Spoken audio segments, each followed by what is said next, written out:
What's up, everybody? Welcome to Bios3 Raw TV.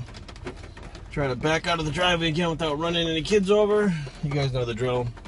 Running kids over is bad, so we try not to do that. So let me take a second here to discuss a few minutes about success. Now, this is being spawned by a Lane Norton video. It's his latest one that he has up. It's like vlog 26 or 46 or something like that. And, you know, I watched the new vlog, and Lane goes on to talk about how success is a state of being. It's not like a level you get to. It's not a goal. Like, you don't have the goal of hitting success. You're either successful or you're not. And different people define success by different things, you know, whether it be having a certain amount of money, getting a certain poundage on the bench press, getting a degree, whatever the case may be. Now, in the video, he talks about how when you achieve that goal, there's a short period of time where you feel satisfied. And then after that point, the satisfaction is gone. So really, what did you get from it? How much satisfaction, and how are you being successful if that enjoyment is gone? Usually at that point, the people who are determined will find a new goal and set forth to try to accomplish that goal. Therefore, they're now not satisfied. They're moving towards their next goal to be successful at the next thing. So technically, if you're successful, it is a consistent time frame, I guess, in your life, where you over and over again are striving to be better and better at whatever it is you're doing. And for me, I mean, you know, flat out, people have asked me what I think, you know, my success is. What do you deem being successful? And I guess when I look back at it, I never really thought much about it. I was like, I don't know, you be a millionaire, or I don't know, you have a house and kids. I don't know. What is being successful? I don't know. I don't know how to define that. And literally, I had to stop, and that's kind of how I do things. I take my emotions out of it. I look back, and I kind of look at things from all angles and say, what, for me, determines being successful? I guess ever since I was younger, you know, as a kid, I always wanted to do something to leave my mark on the world. So that when I left this world, I mean, we're all going to die. In the general thing that I see over and over again is when somebody dies, yes, they're missed by individuals who love them. But the world goes on. And very quickly, things that they did in their life are forgotten. Things that they did that were bad are forgotten. Things that they've done in their life that are good are forgotten, except like by those close to them. I wanted to walk away, well, not walk away, I wanted to be wheeled away in a box or cremated. I don't even know what the fuck I want to do, but when I die and leave this plane of existence, I want more than just people that knew me intimately to look back and go, he had an impact on my life because of.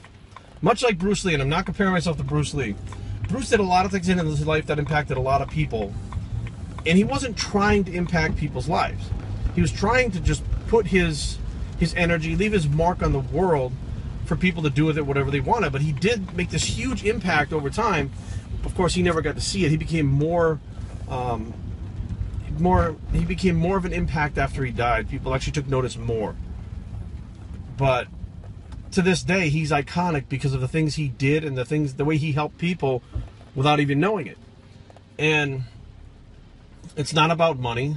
It's not about who has the best car. It's not about if you have a nice house. It's not about how many kids you have. It's not about any of that stuff. To me, this past weekend at FitCon, when I had people walking up to me that, you know, I didn't know. I've never met them. I may have interacted with you guys in the comment section. They walked through the doors wearing my shirts, the battalion shirt. And what that shirt stands for, the cancer and how anything is possible, that is resonating with people to the point where they're grasping onto it and they're coming up to me and shaking my hand and patting me on the back and telling me, look, this has made an impact in my life. You know, I do believe that anything is possible as long as I work hard for it, no matter what it is, whether it's a job or it's training or whatever it is. Anything is possible. And that word possible has become like a timestamp for me. Like, it's a motivating word. You know, like you see people with the words like believe and sacrifice. Possible is my motivating word. And judging by the people that are walking up to me saying, like, you know, thank you so much, like I was stuck with this and I was thinking about that, like that. And the Bios3 thing has turned from a training and nutrition thing into more of an overall lifestyle thing. It's, you know, like we're talking about right now. This is not training and nutrition. This is lifestyle. This is motivation. This is, you know, things that you can apply to the rest of your life that you may learn as a byproduct of bodybuilding, which is what happened to me. All the stuff I learned in bodybuilding, I've turned into different things that I can connect with and interact with people to tell them about other things that will help them in their lives. And that's the first time, I'll be dead honest with you, I have tried over and over again with bodybuilding, and no matter how many shows I did, no matter what kind of shape I was in, no matter how much I bench pressed, no matter how big I got, how big my arms got, I never felt fully satisfied. There was always something missing, because you know what? Bodybuilding is not leaving your mark on the world. You know, I was listening to Mike Rashid in his speech at FitCon, and the things that he was saying is kind of the point I'm at in my life now. You know, 38 years old, you realize that, you know, there are bodybuilders that were huge, popular bodybuilders in the 90s. Nobody knows who the fuck they are now. If you saw them now, you wouldn't even know. You know, there's only a select few people, I mean, that would even give a shit what the fuck they're doing now or who they are.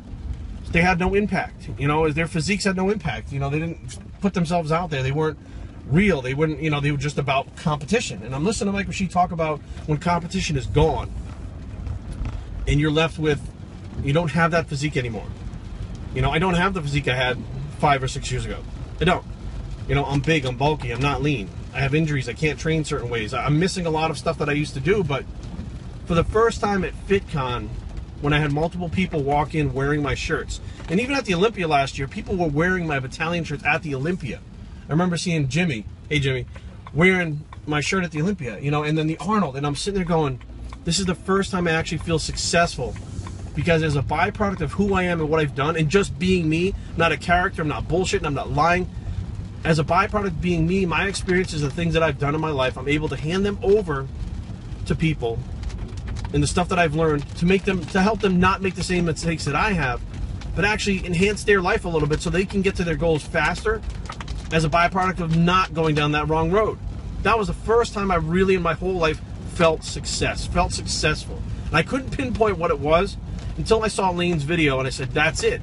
That's the state of being. I felt like at that point, the things that I was doing, the road that I'm down now, and the things that I project on other people are success. It's successful. I feel successful.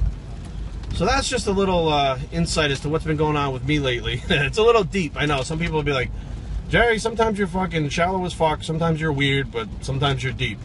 There's a lot of sides to me, and I'm not saying I got multiple personalities. I'm just saying there's a lot of sides to me. I'm not one-sided. So take what it is from it that you will. Success is a state of being, and you have to define for yourself what makes you successful.